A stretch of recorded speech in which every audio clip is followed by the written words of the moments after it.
Good morning student, welcome to home science class. बच्चों, आज हम संयुक्त प्रोटीन के बारे में पढ़ेंगे।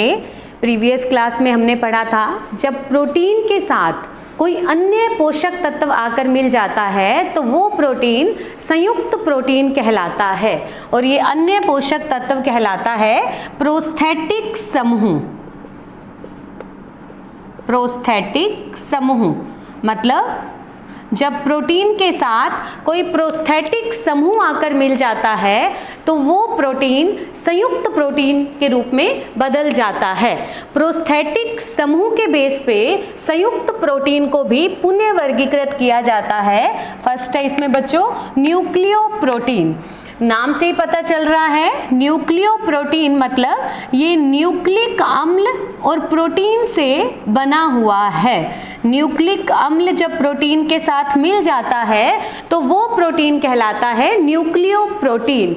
न्यूक्लिक अम्ल यहाँ एक प्रोस्थेटिक समूह है जो प्रोटीन के साथ मिलकर न्यूक्लियोप्रोटीन बनाता है। ये प्रोटीन पाया जाता है बच्चों हमारे डीएनए और आरएनए में।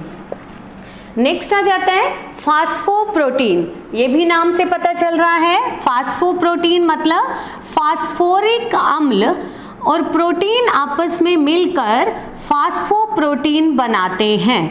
तो यहाँ प्रोस्थेटिक समूह हुआ फास्फोरिक अम्ल जो प्रोटीन के साथ मिलकर फास्फोप्रोटीन बनाता है।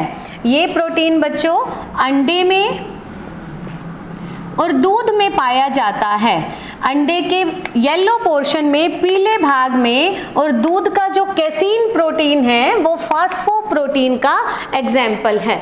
नेक्स्ट है बच्चों ग्लाइकोप्रोटीन। ग्लाइकोप्रोटीन इसमें ग्लूकोज के साथ प्रोटीन जुड़ा हुआ है। Glucose plus protein.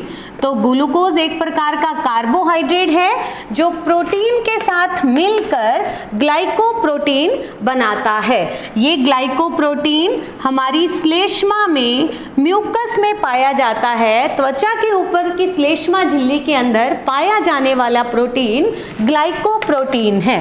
नेक्स्ट है बच्चों हीमोग्लोबिन।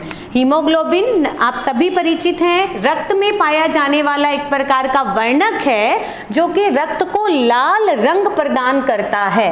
हीमोग्लोबिन में हीम नामक वर्णक पाया जाता है और ग्लोबिन नामक प्रोटीन पाया जाता है। ग्लोबिन नामक प्रोटीन और हीम नामक वर्णक मिलकर हीमोग्लोबिन का निर्माण करते हैं और हीमोग्लोबिन हमारे रक्त में पाया जाने वाला लाल रंग प्रदान करने वाला वर्णक है रक्त के अंदर जो ग्लोबिन प्रोटीन और हीम वर्णक से मिलकर बना हुआ है। नेक्स्ट आ जाते हैं बच्चों व्युत्पन्न प्रोटीन।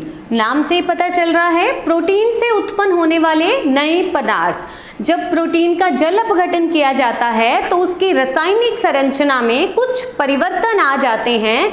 उन परिवर्तनों के आधार पर ही व्युत्पन्न प्रोटीन को पुनः वर्गीकृत किया गया है दो भागों में। फर्स्ट है इसमें प्राथमिक प्रोटीन व्युत्पन्न। जब प्रोटीन का जल अपघटन किया जाता है तो उसकी स्ट्रक्चर के अंदर जब परिवर्तन बहुत कम मात्रा में होते हैं तो वो प्रोटीन कहलाता है प्राथमिक प्रोटीन व्युत्पन्न। मतलब परिवर्तन जब कम हुए तो वो प्रोटीन कहलाएगा प्राथमिक प्रोटीन व्युत्पन्न। इसके एग्जाम्पल हैं बच्चों प्रोटीन्स, मेटाप्रोटीन्स और स्कंदित प्रोटीन्स। नेक्स्ट है द्वितीयक प्रोटीन व्युत्पन्न। जब प्रोटीन की संरचना में जल अपघटन के पश्चात बहुत अधिक मात्रा में परिवर्तन आते हैं, जब उसकी रासायनिक संरचना बहुत अधिक मात्रा में परिवर्तित हो जाती है तो वो प्रोटीन कहलाते हैं द्वितीयक प्रोटीन व्युत्पन्न। मतलब परिवर्तन अधिक तो वो प्रोटीन द्वितीयक व्युत्पन्न प्रोटीन कहलाएगा। इसके एग्जाम्पल है बच्चों प्रोटीएजेस,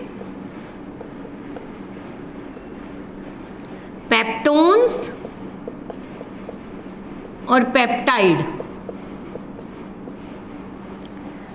हमारे शरीर के अंदर भी बच्चों जब हम प्रोटीन भोजन के रूप में लेते हैं तो वो प्रोटीन जो है रासायनिक रूप से परिवर्तित हो जाता है और भिन्न भिन्न प्रकार के व्युत्पन्न प्रोटीन में बदल जाता है और हमारा शरीर उसे अवशोषित कर लेता है। नेक्स्ट क्लास में बच्चों हम प्रोटीन के कार्य और प्रोटीन की प्राप्ति के साधन करेंगे। तब तक आप अपने अपने घरों में सुरक्षित रहिए, स्वस्थ रहिए और मुस्कुराते रहिए।